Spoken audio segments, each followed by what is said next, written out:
Security, ठीक है, बहुत ही छोटा यूनिट है, बहुत ही ज्यादा इजी टॉपिक है। कुछ इंपॉर्टेंट सेक्शन, सबसे पहले सेक्शन नंबर 44 क्या बोलता है कि जो शेयर्स है वो मूवेबल प्रॉपर्टी है, कैसे ट्रांसफर हो गया, जैसे आर्टिकल में लिखा है वैसे, ठीक है। सेकंड चीज क्या बोला है, private company there is a restriction on transfer of share, public company के शेयर क्या होते हैं, फ्रीली ट्रांसफरेबल नेचर के होते हैं।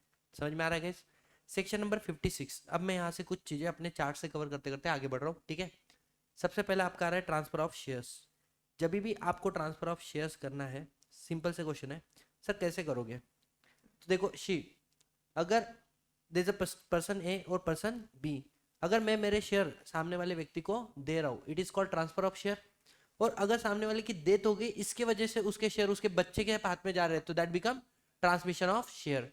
सर ट्रांसफर ऑफ शेयर के लिए which I need instrument of transfer, SH4 बोलते हैं उसको, शेयर ट्रांसफर फॉर्म जो रहता है तुम्हारा। Sir it must be dated, it must be sign और इट मस्ट बी स्टैम्प। समझ में आ रहा है। एंड सेकंड चीज क्या है, इसके अंदर डिटेल्स होगी transfer as well as transferee की।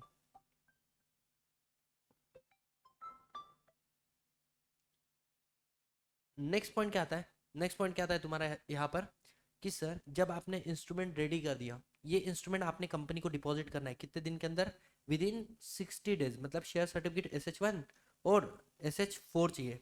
SH4 is what, your share instrument of transfer, किसको देना है, कंपनी को। और सर कंपनी को अगर आप चाहो तो 60 डेज के बाद में भी दे सकते हो, लेकिन उस समय में आपको कंपनी को क्या देना पड़ेगा, इंडेमनिटी बॉन्ड भी साइन करके देना पड़ेगा। कि अब क्वेश्चन आया, कंपनी 1 महीने के अंदर आपके शेयर को ट्रांसफर और ट्रांसमिशन कर लेगी और आपको इशू कर देगी क्या, सर्टिफिकेट ऑफ ट्रांसफर और ट्रांसमिशन। सर शेयर सर्टिफिकेट से समझ में आया कि शेयर सर्टिफिकेट कब कब इशू किया जाता है, इशू कब किया जाता है। अगर कंपनी इनकॉर्पोरेशन हुई तो शेयर सर्टिफिकेट कितने दिन में इशू हो जाना चाहिए, with in 2 month. Sir allotment of share के अंदर 2 month, transfer transmission of share के अंदर रजिस्टर होने के 1 महीने के बाद में, और डिबेंचर के केस में कितने महीने गए, 6 मंथ। क्वेश्चन ये आता है, मान के चलो मैंने आपके नाम पे 1 लाख शेयर ट्रांसफर करने हैं, और जिसका 6 रुपए पेड अप शेयर कैपिटल, मतलब अनपेड कितना है, 4 रुपए। अब मैं जाके कंपनी को डिपॉजिट कर दिया, क्या कंपनी डायरेक्टली रजिस्टर कर लेगी क्या, नहीं। अगर शेयर पार्टली पेड है और सिर्फ ट्रांसफरर ने जमा किया है, तो कंपनी आपको ट्रांसफर को SH5 देगी कि इज देयर एनी ऑब्जेक्शन, क्या आपके नाम पे शेयर ट्रांसफर होना चाहिए, नहीं होना चाहिए। समझ में आ रहा है। और आपको 2 दिन का 2 हफ्ते का समय देगी, किसके लिए, टू टेक अ ऑब्जेक्शन। क्या समझ में आया। नेक्स्ट पॉइंट आ रहा है कि अब मानो आपने तो शेयर ट्रांसफर कर दिया, मतलब कितने दिन के अंदर कंपनी को सबमिट किया, 60 डेज के अंदर। कंपनी आपको एक तो देगी नोरा, नोरा मतलब notice of refusal, notice of refusal, या कंपनी आपको नोरा देगी या नहीं देगी, नो नोटिस ऑफ रिफ्यूजल। एक तो देखो कंपनी ने बोला सॉरी हम आपके शेयर ट्रांसफर नहीं कर रहे हैं, तो जैसे कंपनी ने आपको रिफ्यूज कर दिया, आप सीधा किसके पास चल जाओ, NCLT के पास। कितने दिन के अंदर सर, जिस दिन कंपनी ने आपको रिफ्यूज किया उसके 30 दिन के अंदर, if you are a private company. और अगर आप पब्लिक कंपनी हो तो आपको कितने दिन का समय मिला, 60 डेज का। बट सर कंपनी ने नोटिस ऑफ रिफ्यूजल दिया ही नहीं, तो ऐसे वाले केस में सामने वाले के पास 30 दिन का समय है, अरे हाँ या ना। तो 30 दिन कंप्लीट होने के बाद में एक्स्ट्रा 30 दिन, मतलब टोटल कितने दिन हो गए, तो फिर आप 60 डे जिस दिन आपने डिपॉजिट किया तब, या फिर सर अगर पब्लिक कंपनी होगी तो कितने दिन, 90 डेज। आप कहाँ पे चल जाओ, NCLT के पास। क्या ये वाला पॉइंट समझ में आया आपको। 30 डेज कब, अगर नोटिस ऑफ रिफ्यूजल आया 30 डेज में, go to NCLT, public company 60 days में। और सर नोटिस ऑफ रिफ्यूजल नहीं आई, नोरा नहीं मिली, तो विद इन 60 डेज और 90 डेज। Are we understanding. लेकिन ये कहा से जिस दिन आपने एप्लीकेशन सबमिट किया था उस दिन से, क्या समझ में आया क्या। नेक्स्ट पॉइंट आता है तुम्हारे सामने कि मानो you are not a shareholder of the company, आप कंपनी के शेयर होल्डर हो या नहीं हो, नहीं हो, फिर भी विदाउट एनी रीजन आपका नाम कंपनी के रजिस्टर में डाल दिया, या फिर आप शेयर होल्डर नहीं हो फिर भी आपका नाम, आप शेयर होल्डर हो फिर भी आपका नाम शेयर सर्टिफिकेट में से हटा दिया। और तीसरी बात क्या बोली है, आप शेयर होल्डर हो और आपका नाम डालने में कंपलसरी कंपनी अननेसेसरी डिले कर रही है, या आप शेयर होल्डर नहीं हो और आपका नाम हटाने में कंपनी अननेसेसरी डिले कर रही है। आप इस बात को लेके कहाँ पे जा सकते हो, NCLT। कौन कौन जा सकता है, एग्रीड पर्सन, जिसका नाम के साथ में तुमने मतलब नहीं डालना था डाल दिया, निकालना नहीं था निकाल दिया, डालने में लेट कर रहे हो या निकालने में लेट कर रहे हो, या फिर कंपनी का कोई भी मेंबर कि हमारी कंपनी सही से काम नहीं कर रही, या कंपनी कंपनी मतलब डायरेक्टर, सर डायरेक्टर क्यों जाएगा, रिमेनिंग डायरेक्टर जो वैलिड है, समझ में आ रहा है, जिनको लगता है ट्रांसफर होना चाहिए लेकिन नहीं कर रहे, या फिर मान के चलो आपने ट्रांसफर ट्रांसमिशन तो किया है लेकिन वो transfer transmission as per law नहीं किया है, आपने लॉ का कॉन्ट्रावेंशन किया है, समझ में आ रहा है क्या। तो ऐसे केस में खुद एक तो सिक्योरिटी कॉन्ट्रैक्ट रेगुलेशन का आपने कॉन्ट्रावेंशन किया है, सेबी का कॉन्ट्रावेंशन किया, या कंपनी लॉ का, या आपका कोई रिस्पेक्टिव लॉ उसका कॉन्ट्रावेंशन किया है, तो भी आप किसके पास जाओगे, एनसीएलटी। और इस बार भी कौन जाएगा बेटा, इस बार कंपनी खुद भी जा सकती है, क्योंकि आपने सेबी का रेगुलेशन तोड़ा है ना। तो ऐसे केस में डिपॉजिटरी पार्टिसिपेंट या डिपॉजिटरी खुद भी जा सकते हैं, खुद सेबी भी जा सकते हैं, होल्डर ऑफ सिक्योरिटी भी।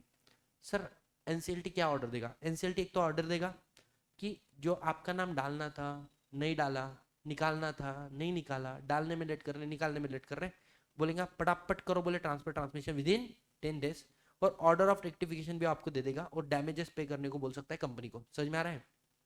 और सर अगर तुमने लॉ का उल्लंघन किया है तो बोलेंगे सेट असाइड करो जो भी आपने कॉन्ट्रावेंशन किया है और रेक्टिफिकेशन करो। क्या ना, इसे अभी तक हम लोगों ने 3 सेक्शन कवर कर लिए, कौन सा, ट्रांसफर ट्रांसमिशन, रिफ्यूजल अगर आया आपको उसके रिलेटेड, समझ में आ रहा है। यहाँ पर ऑलमोस्ट आपका ये वाला चैप्टर हो जाता है खत्म। सी वेरी सिंपल, बहुत ही सिंपल चैप्टर है सी एस एग्जी, ट्रांसफर ऑफ शेयर्स, ठीक है। ट्रांसफरर अपना शेयर वॉलेंटरी ट्रांसफर करना चाहता है ट्रांसफरी को, समझ में आ रहा है। तो इंस्ट्रूमेंट ऑफ ट्रांसफर SH4 लगता है, कितने दिन में जमा करना है, 60 days के अंदर। पार्टली पेड शेयर होगा तो कंपनी आपको SH5 देगी, समझ में आ रहा है। सर स्टैम्प ड्यूटी लगना जरूरी है, डीमैट में शेयर हो गए तो फिर डीमेटलाइज तरीके से होगा। पोस्ट रजिस्ट्रेशन 1 month के अंदर आपको सर्टिफिकेट मिलना चाहिए। नॉन रेसिडेंट फेमा का कंप्लाई करना, ठीक है। Public company private company share freely transfer और there is a restriction on transfer of shares. Power to refuse, बेटा अगर कंपनी ने आपको रिफ्यूज किया तो ऐसे केस में आप कितने दिन में एनसीएलटी के पास जा सकते हो। प्राइवेट कंपनी 30 days में the date of note refusal से, और पब्लिक कंपनी कितने दिन में, 60 days में। और अगर आपको रिफ्यूजल नहीं मिला तो फिर 60 days जिस दिन आपने एप्लीकेशन दिया प्राइवेट कंपनी के केस में, और 90 days in case of public company, समझ में आ रहा है। और उसके बाद में अब यहाँ पर अगर इंस्ट्रूमेंट लॉस हुआ होगा तो ऐसे वाले केस में आपसे क्या लेंगे, वो इंडेमनिटी साइन करा के लेंगे, ठीक है। Sir transfer of share to specific person, कुछ इंपॉर्टेंट बात है, क्या आप माइनर को शेयर ट्रांसफर कर सकते हो, आंसर इज नो, क्योंकि contract with the minor is void, समझ में आ रहा है। बट कर कब सकते हो, अगर वो शेयर फुल्ली पेड होगा और थ्रू गार्जियन के थ्रू उसको कर सकता है, बिकॉज सेक्शन 40 बोलता है it is a movable property. Partnership firm को हम नहीं दे सकते, सेक्शन 8 कंपनी में अलाउ है। बॉडी कॉर्पोरेट को हम लोग शेयर दे सकते हैं, प्रोवाइडेड क्या बोला है, अलाउ टू मेंबर रिक्वायर्ड, कुछ डॉक्यूमेंट चाहिए क्या, उनका बोर्ड रिजोल्यूशन लगेगा और सर्टिफिकेट ऑफ एमओए और एओए लगेगा। जॉइंट शेयर होल्डर, एक से ज्यादा शेयर होल्डर रहेंगे तो दे सकते हैं, हाँ दे सकते हैं। उसके बाद में ट्रांसपोजिशन, बेटा सुनना, शेयर सर्टिफिकेट के ऊपर नाम लिखा था क्या, A+B, और अब तुम उसको नाम को चेंज करके करना चाहते हो B+A, this is called transposition. Allow और नॉट अलाउ, अलाउ, ठीक है। इससे एज सच कोई इंस्ट्रूमेंट ऑफ ट्रांसफर का जरूरत नहीं है, ना ही इसके ऊपर कोई स्टैम्प ड्यूटी लगने वाली है। कैसे समझ में आया। आगे क्या बोला है तुम लोगों को, रेक्टिफिकेशन ऑफ रजिस्टर, ये याद आ रहा है तुम लोगों को कि तुम्हारा एंट्री डाला या निकाल दिया या डिले कर रहे डालने में या निकालने में, एनसीएलटी 1 के अंदर एप्लीकेशन कर दो। एनसीएलटी जो भी ऑर्डर देगा 10 दिन के अंदर तुम लोगों को ट्रांसफर ट्रांसमिशन रजिस्टर करना पड़ेगा। सबसे इंपॉर्टेंट केस स्टडी आती है बेटा, यहाँ 2 पॉइंट्स है, ब्लैंक ट्रांसफर और फोर्स ट्रांसफर। क्या बोलता है ब्लैंक ट्रांसफर और क्या बोलता है फोर्ज ट्रांसफर। मान के चलो दिस मिस्टर ए, इसने अपना शेयर सर्टिफिकेट SH1 तो बी को दे दिया, लेकिन SH4 के ऊपर इसने अपनी तो साइन कर दी लेकिन बी का नाम नहीं लिखा, समझ में आ रहा है। क्या बी ये सर्टिफिकेट आगे सी के हाथ में दे सकता है, सी के हाथ से गिरा और डी को मिला, पॉसिबल है। और डी ने अपना नाम उसके अंदर लिख दिया, क्या डी को पैसा मिलेगा नहीं मिलेगा, शेयर मिलेगा, यस, क्योंकि शेयर के ऊपर ट्रांसफरी का नाम नहीं लिखा था, जिसने अपना नाम लिख दिया कहने से उसको शेयर मिल जाएगा, बराबर। तो कोलेटरल बोरोइंग के केस में जनरली जब आप लोन लेते हो ना, आप अपने शेयर को गिरवी रखते वक्त क्या करते हो, ट्रांसफर डेट जो होती है ना वो साइन करके दे देते हो कि कल जाके मैंने शेयर नहीं दिया, अपना नाम लिख लेना, शेयर आज से तेरा। Delay in registration, legal right, तो बोला है legal right to call registration but is not a member until, आप ये राइट सारे किसके पास होते हैं, लीगल राइट मेंबर के पास, जब तक आप उसको अपने नाम में रजिस्टर नहीं कर लो, ठीक है। फाइन। फोर्स ट्रांसफर बेटा एग्जाम में केस स्टडी बनता है, सुनो कैसे। मिस्टर ए है, इसके पास शेयर था, इसको चोरी किसने किया? बी ने। और इसने इसके ऊपर क्या की? फॉर्जरी, मतलब डुप्लीकेट साइन मारी। और ये सर्टिफिकेट किसको दिया? कंपनी को। कंपनी ने नया शेयर सर्टिफिकेट इसको किसको इशू किया? बी को। और बी ने आगे ये किसको सेल कर दिया? सी को। समझ में आ रहा है? अब ए मुंह उठा के आया, बोले मेरा शेयर सर्टिफिकेट दिख नहीं रहा है, मेरे को डुप्लीकेट शेयर सर्टिफिकेट दो। कंपनी बोली अरे बाबा बाबा, वो तो बी ने मेरे को लाके दिया, और बी ने आगे सी को भी दे दिया।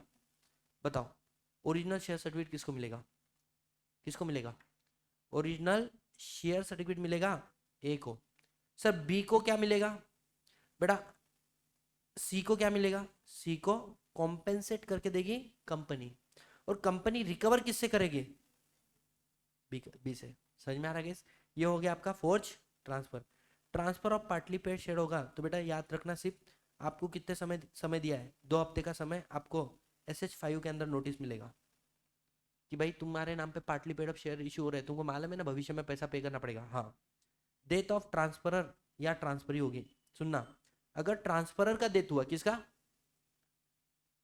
विदाउट नोटिस कंपनी रजिस्टर कर सकती ट्रांसफर, क्योंकि भाई मेरे को मालूम ही नहीं उसका डेथ हो चुका है। लेकिन अगर आपको नोटिस पल चुका है, पता चल चुका है, ठीक है, तो ऐसे केस में आपको अब किसका हेल्प लगेगा? Registration require reference of legal representative of transfer. समझ में आ रहा है? और सर अगर ट्रांसफर ही मर गया जिसके नाम पे शेयर ट्रांसफर होने वाले थे, तो बेटा सॉरी टू से अब शेयर को ट्रांसफर मत करना, ठीक है? So can not register in the disease. अबे मरा हुआ व्यक्ति, उसके नाम पे शेयर कैसे ट्रांसफर करेंगे तुम, है ना? Effect of transfer of share. Transfer of share से क्या होगा? ट्रांसफर कंप्लीट हो जाएगा, लीगल ओनरशिप ट्रांसफर हो जाएगी। पोस्ट रजिस्ट्रेशन आप उसको प्लेज कर सकते हो, किसी को गिफ्ट दे सकते हो इंस्ट्रूमेंट को। कंसिडरेशन इररिलेवेंट, जरूरी नहीं है कि जिसको आपने शेयर दिया हुआ है उससे आपको पैसा आना चाहिए। एग्जाम्पल, गिफ्ट में कोई पैसा आता ही नहीं है। और लास्ट में इम्प्लाइड कंडीशन लाइबिलिटी, बेटा अनकॉल्ड कैपिटल जो रहेगा उसके अनपेड, उसको आपको पे करना पड़ेगा। Corporate benefit if the dividend receive, तो बेटा वो आपको मिलेंगे। समझ में आ रहा है guys? Transmission of share, same section number 56 we are already done. सिर्फ इसके अंदर आपको क्या देना पड़ेगा? डेथ सर्टिफिकेट, एनओसी वेनओसी वो सब देना पड़ेगा, ठीक है? Sir punishment for personation already done, section number 57। You are not a member but you are personating that I am a member of the company and receiving the benefit. तो आपको 1 लाख से लेके 3 लाख तक का क्या है, मैंने बोला था इफ यू रिमेंबर, फाइन लगेगा, प्लस आपको जेल भी हो सकती है। Nomination, most most most important guys, try to understand. यहाँ पर आपका शेयर कैपिटल चैप्टर पूरा क्या हो गया? खत्म। इफ यू सी आगे का टॉपिक कौन सा है? डेप्ट कैपिटल, ठीक है सर। अब आया तुम्हारे सामने कंसेप्ट क्या? नॉमिनेशन। नॉमिनेशन कब किया जाता है? At any point of time. समझ में आ रहा है? What is nominee? अगर मेरे को कुछ हो गया तो मेरे शेयर या मेरे सिक्योरिटी, मेरी डिबेंचर किसको जाने चाहिए, उसके लिए नॉमिनी का नाम दूंगे। सर मानो मैंने विल में लिखा है जेनी का नाम, और मैंने नॉमिनेशन में लिखा है नोरा का नाम, मेरे शेयर किसको जाएंगे? नोरा को। समझ में आ रहा है? नॉमिनेशन बोलता है not standing anything contain under any other law in will और एनीथिंग। समझ में आ रहा है? सो बोला है देखो, nomination is right of nominee, हर एक व्यक्ति का होता है। Nomination is available to individual holding security, individually hold करो या फिर ज्वाइंटली होल्ड करो। सिर्फ अगर ज्वाइंट में होगा तो आपका नॉमिनेशन कब जाएगा? सारे के सारे लोगों ने उस नॉमिनेशन के फॉर्म को साइन करना चाहिए।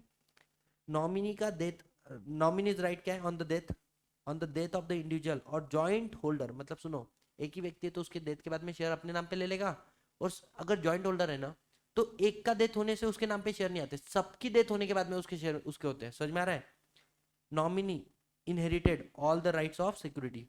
ओवरराइट क्लॉज, ओवरराइट बोलता है फिर क्या विल में लिखा है और कौन लीगल हायर, इससे घंटा फर्क नहीं पड़ता है, जो नॉमिनी है उसको शेयर मिल जाएगा। आगे नॉमिनी के पास ऑप्शन है क्या? एक तो शेयर खुद के नाम में रजिस्टर करे, या खुद के नाम में रजिस्टर नहीं करते हुए सीधा बाहर के बाहर किसी और को सेल कर दे। इफ नॉमिनी माइनर होगा तो अपने शेयर किसके नाम के थ्रू होल्ड करेगा? गार्जियन के नाम पे होल्ड करेगा। और बेटा जैसे ही वो मेजर हो जाएगा, कहने से गार्जियन का रोल क्या हो जाएगा? खत्म हो जाएगा, ठीक है? आगे बढ़ते हैं। रिक्वायर्ड डॉक्यूमेंट ऑन डेथ, आपको डेथ सर्टिफिकेट देना पड़ेगा, birth date, proof of birth date of the minor, plus मैंने बोला था डेट ऑफ बर्थ देना पड़ता है क्योंकि वो ध्यान में आना चाहिए कब वो मेजर हुआ है, प्लस ओरिजिनल शेयर सर्टिफिकेट और डिबेंचर सर्टिफिकेट दो। नॉमिनेशन फॉर्म कौन सा है? SH13। And time limit, nominee must submit the company कितने दिन के अंदर? 2 month of the receipt, company must register nomination with in 2 month. अच्छा, कंपनी रजिस्टर करना चाहिए, अल्टरेशन कैंसलेशन आप कर सकते हो, हाँ उसके लिए फॉर्म है SH14। गाइज यहाँ तक समझ में आया?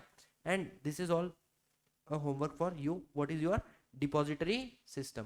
कहने से गाइज ये बहुत ही छोटा यूनिट था।